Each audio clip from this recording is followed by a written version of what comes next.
गुरु तेग बहादुर हिंद दी चादर। आज 24 नवंबर है।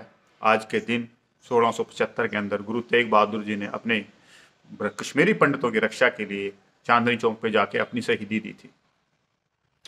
तो आज का बहुत ही दिन है। तो इसके पीछे कुछ लोग कहते हैं कि एक तरफ तो बाबा नानक जी थे जो उन्होंने जिन्नू डालने से मना कर दिया था, और दूसरी तरफ हमारे नौवें गुरु गुरु तेग बहादुर है जिन्होंने जिन्नू की रक्षा के लिए अपने आप को कुर्बान कर दिया था, शहीद करा लिया। ऐसा क्या है, ये दो फिलोसफी कैसे चल जाती हैं इकट्ठे? इसके लिए आपको थोड़ा हिस्ट्री में ले जाता हूँ, इसको बड़ी सिंपल लैंग्वेज में एक्सप्लेन करता हूँ ऐसा क्या है। जनेऊ को डालने से गुरु नानक देव जी ने इसलिए मना कर दिया था कि जनेऊ का मतलब क्या होता है? जनेऊ का मतलब होता है दूसरा जन्म।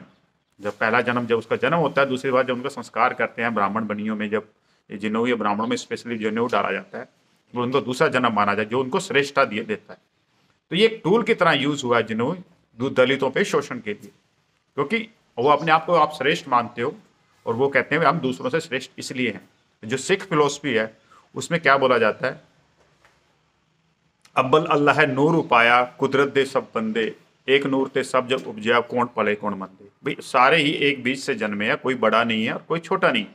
तो यहाँ पर श्रेष्ठता, हम किसी से श्रेष्ठ हैं ये कभी बोला नहीं जाता, ठीक है ना। यहाँ सब बराबर है।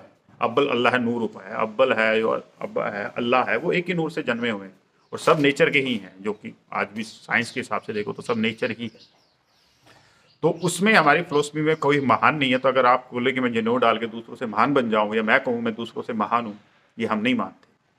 महानता सीख था, सीख का मतलब स्टूडेंट है, हमारे आप को ग्रो करते हैं। और दूसरी तरफ वो गुरु नानक देव जी थे, क्योंकि वो सिख आंदोलन ही वो था कि जो शूद्रों को उठाकर उनको बराबरी का हक दिलाना। और दूसरी तरफ जब गुरु तेग बहादुर जी शहीदी देते हैं कश्मीरी पंडितों के लिए, उसका फिर क्या मतलब? फिर रक्षा क्यों कर रहे हो उस चीज़ की जिस चीज़ के लिए आप पसंद ही नहीं करते? सिख फिलोसफी का जो दूसरा पार्ट होता है कि उसमें होता है कि हमारा अपना एक स्टाइल है, हम खुद नहीं करेंगे। पर अगर आपका अपना स्टाइल, हम ये नहीं कहते कि हम हमसे महान हैं, हम खुद ये चीज़ एक्सेप्ट नहीं करते, पर हम अपने आप को नहीं कहते हम तेरे से भी बड़े हैं, तू ये मत। तेरा लाइफ ऑफ स्टाइल है, तू अपने आप को महान मानता है, मानता रहे, ठीक है ना। सिखों में जो गुरुद्वारे में कोई आता है, हम ये नहीं कहता तू नीच है, तेरे को नहीं खाने देंगे, हम बड़े नहीं। हम तेरे उसके राइट्स की प्रोटेक्शन भी करते हैं। गुरु नानक देव जी ने एक बोला है कि कोई भी फलसफा अंतम नहीं है।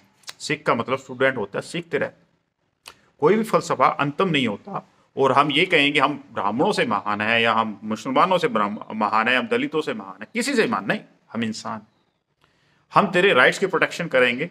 तू चाहे जो भी है, तेरा जो भी बिलीफ सिस्टम होता है, सिक्खी एक ब्रॉड क्राइटेरिया, उसमें ट्राइबल हैं, इतनी सारी जनजाति हैं, सबको अपने गुणों की रक्षा करने का अधिकार है। यहाँ पर हथियार रखने का, घोड़े पे चढ़ने का, अपने आप को दूसरे इंसानों के बराबर समझने का अधिकार है। और सबको इंसानियत को एक, कहते हैं ना, recognise human race as one, कि पूरी इंसानियत को एक रेस की तरह मानते हैं। अलग अलग रूप हैं, ब्राह्मण का अपना एक रूप, हम कहते हैं तुम करो अपने हिसाब से करो, जब तक तुम मुझे बोदर नहीं कर रहा मैं तेरे को नहीं कर रहा। तेरा अपना रूप है, अपना तरीका है, इसको, ये भी एक इंसानियत का रूप है। अगर वो दूसरों के ऊपर थोप रहा है, जब तक अपने आप को मान रहा है मान, हमें कोई दिक्कत। अगर वो तो दूसरों को थोपता है, हम उसका विरोध करेंगे, वरना तेरे अपने रूप के साथ रह, हम तेरी रक्षा करेंगे। ये गुरु तेग बहादुर जी का, जब उनके शरण में कोई मदद मांगने के लिए आया, तो इतना मैं समझा हूं, ये फिलोसफी है जितनी मेरे को इस चीज से समझ आई है। गुरु नानक देव जी ने जिन्हें का क्यों विरोध किया था, और गुरु तेग बहादुर जी क्यों इसकी रक्षा के लिए अपने आप को शहीद कर देते।